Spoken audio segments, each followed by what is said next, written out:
On a quiet Sunday morning in a calm neighborhood outside Chicago, Emily stood alone in her kitchen, staring at her faint reflection in the dark window above the sink, and for a moment she did not recognize the woman looking back at her. She had mastered the art of playing herself, smiling when she felt empty, speaking kindly when she felt tired, acting strong when her heart still carried the weight of losing her husband Mark 2 years ago, and every day since then she had moved like someone. Reading lines from a script, making breakfast, answering emails, folding laundry, nodding politely at neighbors, all while hiding the quiet loneliness that followed her from room to room. She told herself she was fine because that was easier than admitting she felt lost, easier than saying she missed the way Mark used to laugh at small jokes or hold her hand when she overthought simple things, and so she kept going, keeping her pain neat and invisible. But that morning something felt different.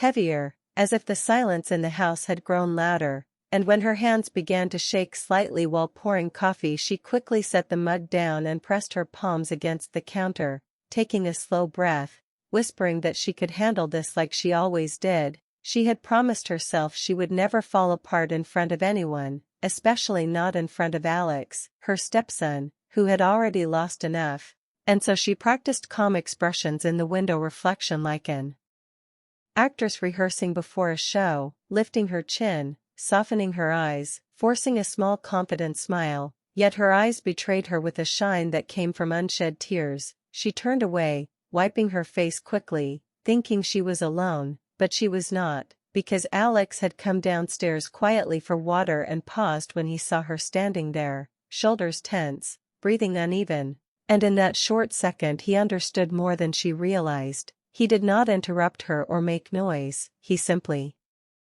watched with concern, noticing how carefully she moved as if afraid of breaking something fragile inside herself. Emily picked up her phone and scrolled through old photos, a habit she tried to stop but never fully could, and when she saw one of Mark smiling beside her at a beach in California she felt a sharp ache, like time had frozen her in that moment while the world kept moving without asking her permission. She locked the phone fast, almost angry at herself, whispering that she needed to be stronger, that she needed to stop living in memory. Yet the truth was she did not know how to move forward without feeling like she was leaving him behind. Alex stepped forward then, clearing his throat softly so she would not feel startled, and when Emily turned and saw him standing there in a simple gray hoodie with sleep still in his eyes, her heart skipped. Not from fear but from the sudden awareness that her private struggle had been seen. She tried to smile quickly and asked if he wanted breakfast, keeping her voice light and casual. But Alex did not answer right away. He simply looked at her with quiet understanding, the kind that does not accuse or judge, and in that silence Emily felt exposed, like all her careful acting had failed. She crossed her arms as if cold though the house was warm, asking him why he was staring, trying to sound playful.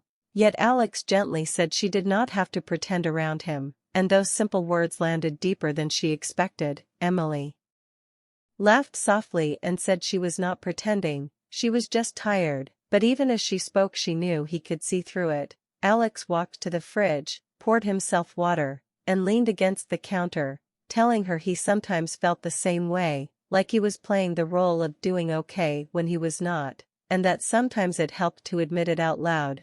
Emily felt her chest tighten because she had spent so long protecting him from her sadness that she forgot he might be protecting her too.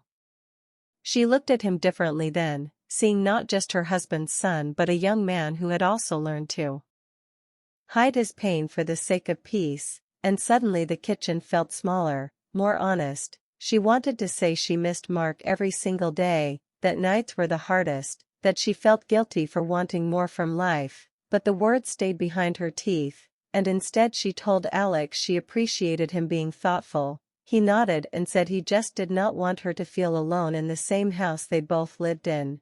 That sentence stayed in the air between them, simple yet powerful, and for the first time in months Emily allowed herself to stop acting for a second, her shoulders relaxing slightly as she admitted she had been trying too hard to be strong. Alex did not rush to fix her or give advice, he simply stayed there, present, and that quiet support felt more comforting than any long speech could. Emily realized then that playing herself was exhausting, that pretending to have it together was heavier than grief itself, and while she had believed she was protecting Alex by hiding her tears, she now understood that honesty might be the real strength. The morning light began to fill the kitchen slowly, soft gold touching the walls, and Emily noticed how different everything looked when she was not forcing a smile, and though she did not break down or collapse dramatically, something inside her shifted gently, like a locked door opening just a little. She poured a second cup of coffee,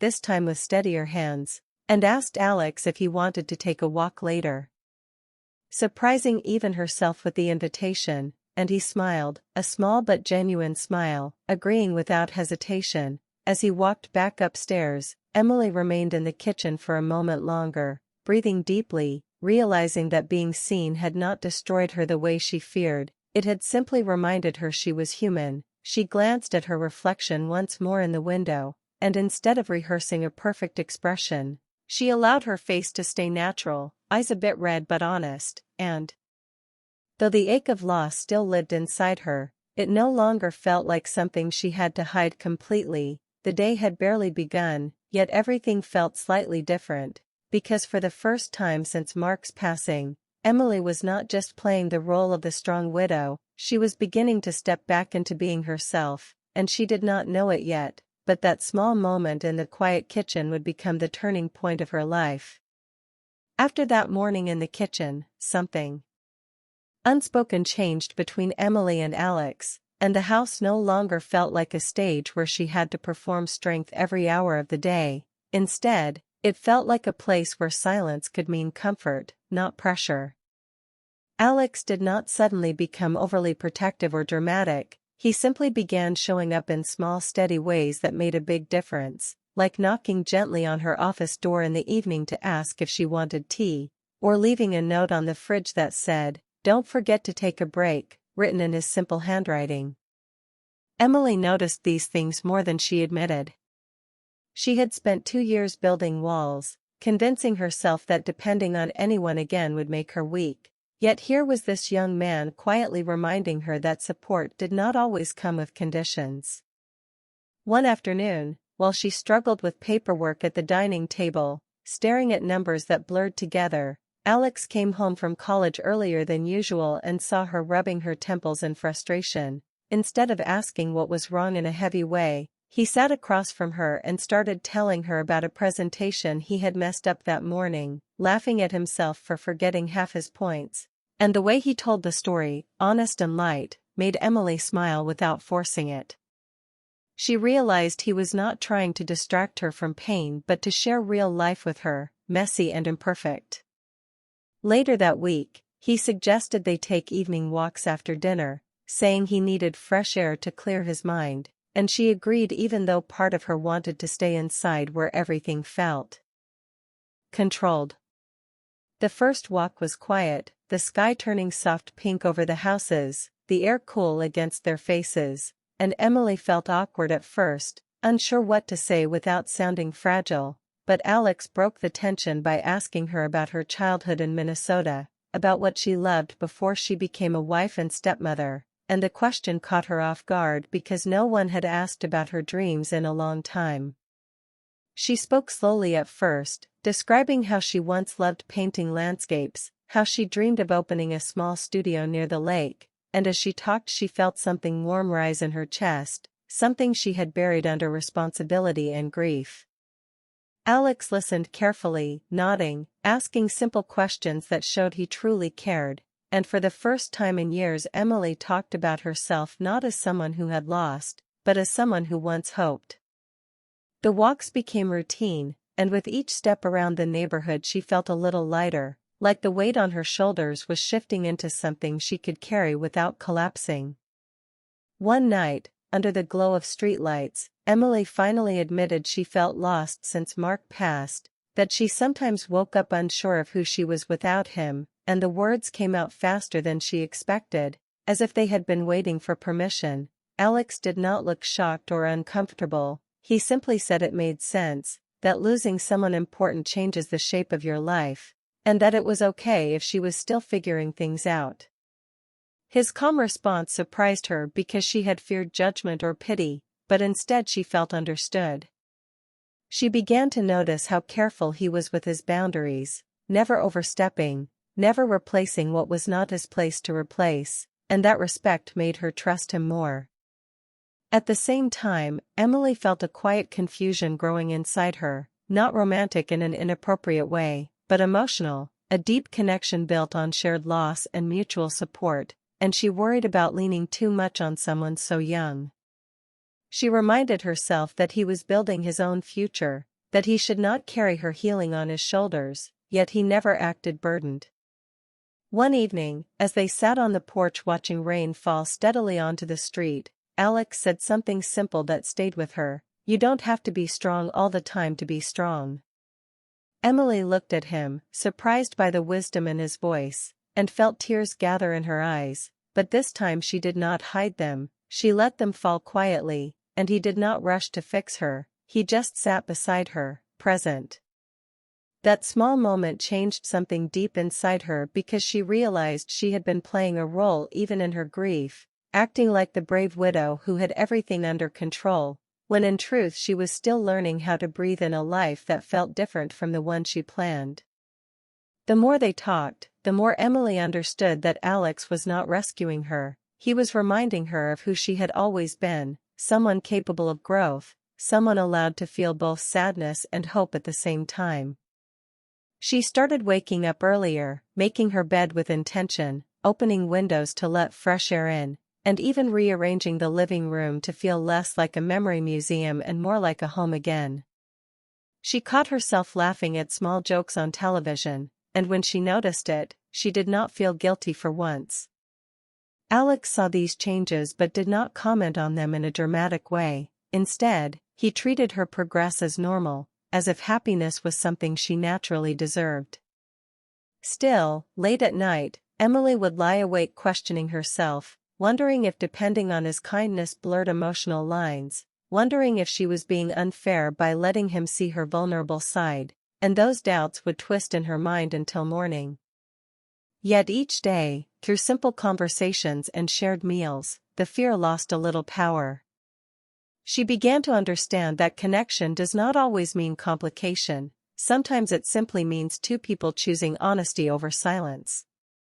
The house that once felt heavy now felt alive with quiet conversation, with the sound of dishes clinking and soft music playing in the background. Emily realized she was not replacing her past or erasing Mark's memory, she was allowing her present to breathe.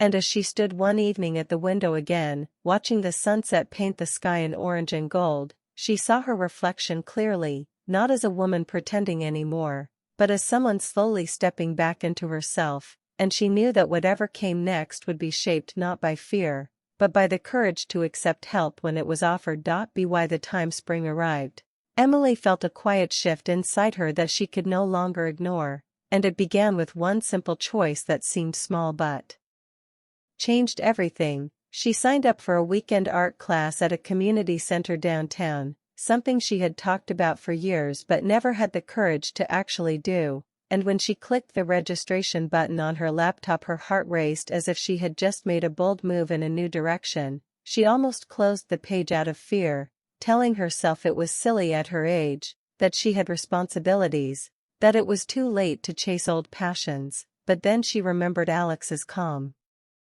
voice saying she did not have to be strong all the time to be strong, and instead of backing out she confirmed her spot.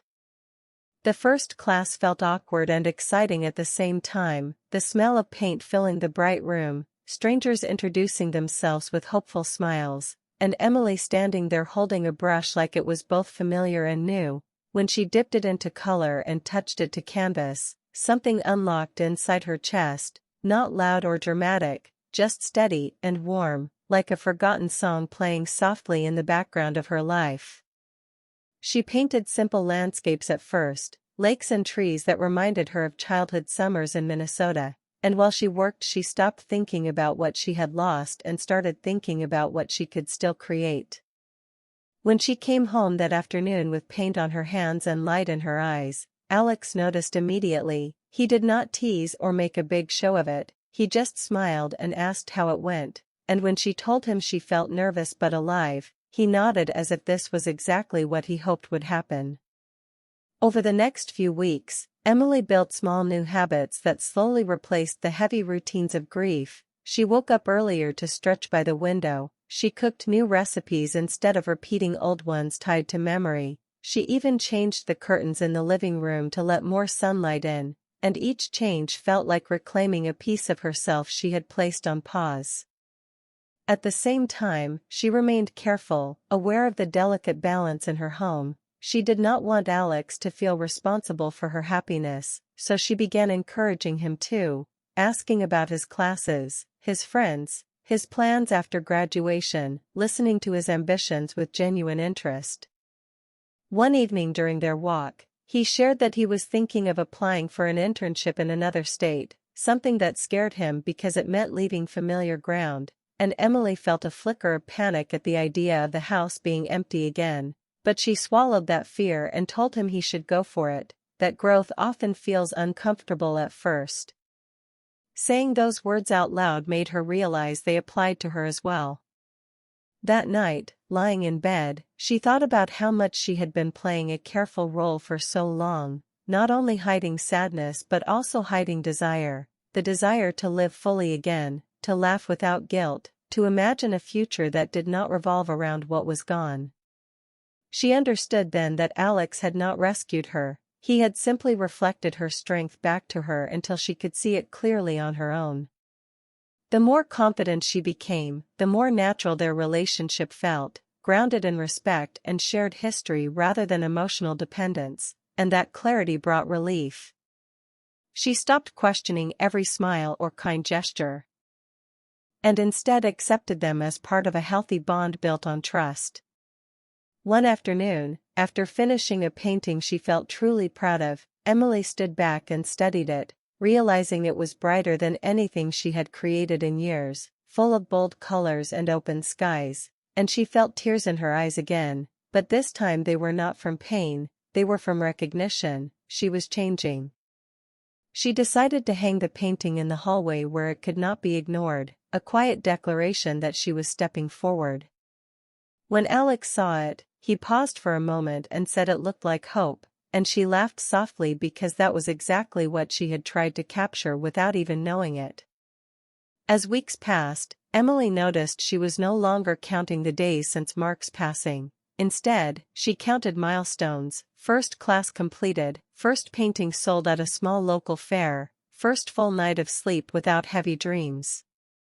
Each milestone built confidence, and with that confidence came a bold question that lingered at the edge of her thoughts: what if she allowed herself an entirely new chapter?